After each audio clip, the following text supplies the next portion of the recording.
আর যেন তর সইছে না। নান্নি মুখেও রাতুলের পাশে বসে রয়েছেন রূপাঞ্জনা। প্রকাশ্যে এলো রাতুল রূপাঞ্জনার নান্নি মুখের ছবি। দীর্ঘদিন চুটিয়ে প্রেম করার পর অবশেষে ছাতনাতলায় গেলেন রূপাঞ্জনা মিত্র এবং রাতুল মুখোপাধ্যায়। বিয়ের দিন সকালবেলা দেখা গেল নান্নি মুখের অনুষ্ঠানে বসতে রূপাঞ্জনা এবং রাতুলকে। বিয়ের সমস্ত নিয়ম নীতি পালন করতে দেখা গেছে দুজনকেই। কলকাতার একটি বিলাসবহুল ব্যাংকয়েট সেজে উঠেছে রূপাঞ্জনা রাতুলের বিয়ের জন্য। নান্নি মুখের অনুষ্ঠানে অভিনেত্রী রূপাঞ্জনা মিত্র পরেছিলেন একটি হালকা সবুজ রঙের শাড়ি, সঙ্গে ছিল ফ্লোরাল প্রিন্টেড হলুদ রঙের ব্লাউজ।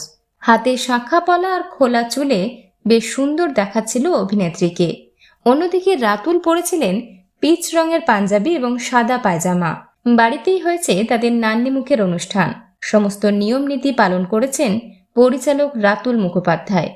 পাশেই বসেছিলেন অভিনেত্রী রূপাঞ্জনা মিত্র। আপনারা দেখছেন তাদের নান্নি মুখের অনুষ্ঠানের বিভিন্ন ছবি। বিনোদন জগতের আর অন্যান্য খবর নিয়ে ফিরছি, জুড়ে থাকুন আমাদের সঙ্গে।